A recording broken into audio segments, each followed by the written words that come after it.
Neighbor fenced off my lakefront and called cops. He forgot I owned the surveillance tower. The sun dipped low over Lake Karen, casting a golden sheen across the water that made the ripples look like liquid fire. My cabin sat at the edge of this paradise, a modest retreat I'd bought 10 years ago after my divorce. It was my sanctuary, my escape from the corporate grind, where I could sip coffee on the porch and watch herons glide over the lake. But that peace shattered the day Victor Hargrove moved in next door. Victor was a retired hedge fund manager with a smile that didn't reach his eyes and a handshake that felt like a contract. He'd bought the sprawling lot beside mine, torn down the quaint cottage that once stood there, and built a glass and steel monstrosity that looked like it belonged in a sci-fi flick. From the moment he arrived, he made it clear he saw Lake Karen as his personal kingdom, and I, apparently, was the peasant squatting on his view. It started small. He'd complain about my canoe cluttering the shoreline, though it was tethered on my property. He'd glare when I played my guitar at night, even though the sound barely carried past my porch. Then came the fence. One morning, I woke to the clang of metal and the whine of a drill. Victor's crew was erecting a 6-foot chain-link monstrosity along our property line, cutting off my direct access to the lake. The fence ran right to the water's edge, a deliberate middle finger to my existence. "You can't do this," I said, storming over as Victor supervised from his deck, sipping a martini at 9 a.m. "That's my lakefront too." He smirked, adjusting his aviators. "Check the property records, Nate. My lot extends to the water. You've got a sliver of shore, sure, but this fence is on my land. Deal with it." I was fuming, but he wasn't wrong, at least, not entirely. My deed gave me a narrow strip of lakefront, maybe 10 feet wide, but Victor's lot dominated the shoreline. Still, blocking my access felt like a declaration of war. I called my lawyer, who sighed and said, "It's legal, but it's a jerk move. You could fight it, but it'll cost you." That night, I sat on my porch, staring at the fence glinting under the moon. My coffee tasted like defeat.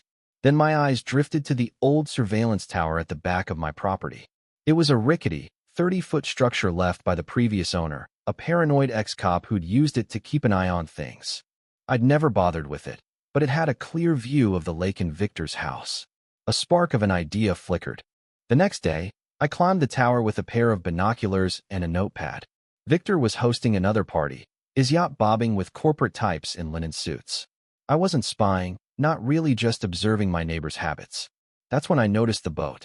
Not his yacht, but a small motorboat docked at his marina, half hidden by reeds. It wasn't there yesterday. Odd. Over the next week, I kept watch. The motorboat came and went at odd hours, always under cover of darkness. Victor's security team, 2 burly guys who looked like they bench-pressed SU-shandled it, loading and unloading crates with careful precision. My curiosity turned to suspicion. What was Victor hiding? Then came the cops. One evening, as I grilled burgers on my porch, 2 squad cars rolled up. Victor stood on his lawn, pointing at me like I was a wanted felon. "That's him, officers. He's been trespassing, harassing my guests." I nearly dropped my spatula. "Trespassing? I haven't set foot on your property." The lead cop, a grizzled guy named Officer Daniels, looked unimpressed. "Sir, Mr. Hargrove says you've been sneaking around his dock. Got any proof you've stayed on your side?" Victor's smirk widened. He thought he had me, but he'd forgotten about the tower. "Actually," I said, "I do. Follow me." I led them to the tower, where I'd recently installed a cheap security camera. Thank you, online tutorials. It recorded 24/7, capturing every inch of my property line and, conveniently, Victor's dock. I showed Daniels the feed, clear footage of me staying firmly on my side, while Victor's goons scurried around that motorboat at 3 a.m. Daniels raised an eyebrow. "This doesn't prove trespassing," he said, glancing at Victor. "But it does raise questions. Mr. Hargrove, care to explain the boat?" Victor's face turned the color of sour milk. "It's maintenance equipment. Nothing to see here." Daniels didn't buy it, but he had no grounds to push further. He warned us both to keep the peace, and left. Victor stormed back to his house, but not before shooting me a look of pure venom. I'd won this round, but I knew he wouldn't stop. And neither would I. That's when I met Lila. She showed up at my doorstep the next morning, a wiry woman in her late 40s with a sunburned face and a fisherman's cap. "You're Nate, right?" she said, thrusting out a calloused hand. I'm Lila. I'm a local. Used to clean boats for the old cottage owners. Saw your little showdown with Hargrove. Guy's a piece of work. I laughed, offering her coffee. Lila was a firecracker, quick with a quip and sharp with her observations. She told me stories about Lake Karen's history, how it was named after a botanist who'd loved its wildflowers, how the locals had fought developers like Victor for decades. Then she dropped a bombshell. That motorboat? It's been around for years. Used to belong to a guy named Carl, a smuggler who ran contraband through the lake. Cops never caught him. Funny how it's docked at Hargrove's now, huh? My jaw dropped. Smuggling? Victor? It sounded absurd, but Lila's eyes were dead serious. I'm not saying he's Al Capone, she said, but rich guys like him don't play clean. Keep an eye on that boat. I did. Night after night, I climbed the tower, watching the motorboats' comings and goings. I started noticing pattern-specific cars arriving at Victor's gate, brief exchanges at the dock, then the boat slipping away. My suspicion grew, but I needed hard evidence. So I upgraded my setup, a drone with a night vision camera, courtesy of Lila's nephew, who'd acquired it cheap. I wasn't proud of it, but Victor had drawn first blood. The drone gave me a bird's-eye view of the dock. One night, I caught Victor himself at the boat, handing a crate to a man in a hoodie. The exchange was quick, secretive. I couldn't see what was inside, but my gut screamed it wasn't legal. I saved the footage, my heart pounding. This wasn't just about the fence anymore. It was about exposing Victor for whatever he was. But Victor was one step ahead. The next morning, I woke to find my canoe slashed, the tires on my truck flattened. No proof it was him, of course, but the message was clear: back off. I didn't know I was scared me more his audacity or my own obsession. Lila, who'd become my unofficial partner in crime, urged me to be careful. Guys like Victor don't lose, she said. They destroy. I didn't listen. I kept digging, fueled by anger and the thrill of the chase. Then came the second twist. Lila disappeared. She didn't show up for our usual fishing trip, and her phone went straight to voicemail.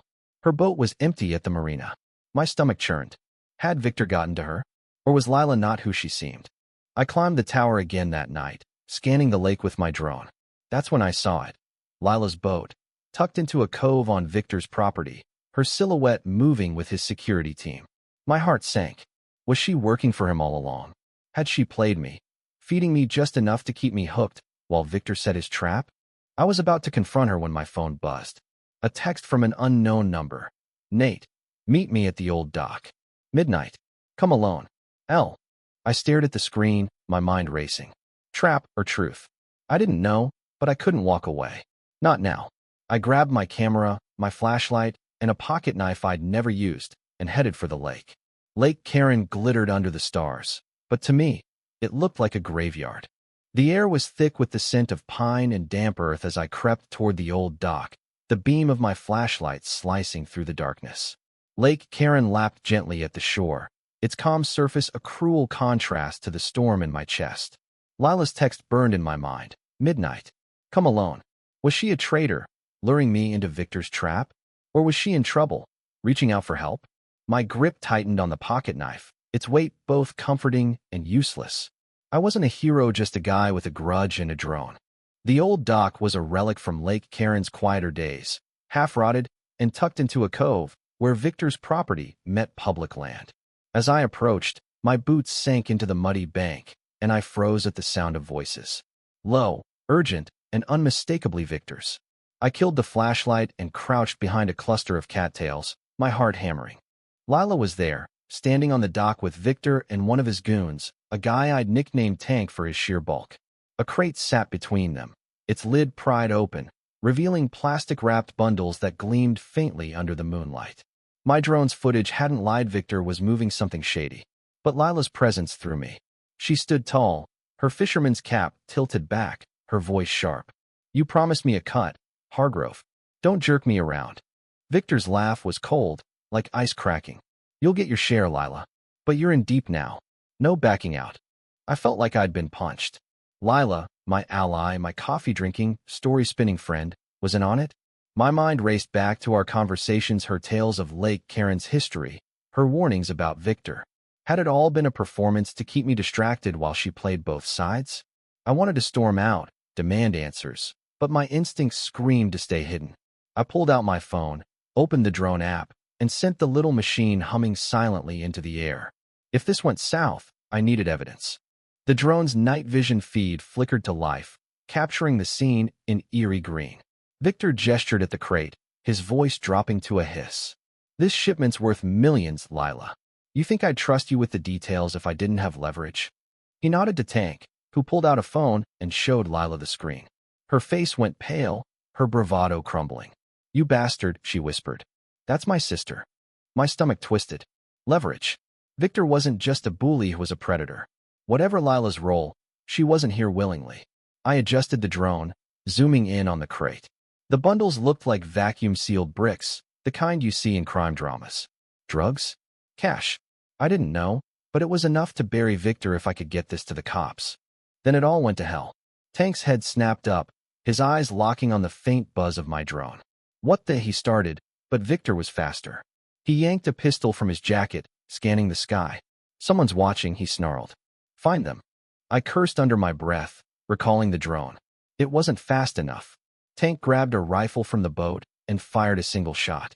The drone's feed cut to static, and I heard the splash as it hit the lake. My evidence was gone, and I was out of time.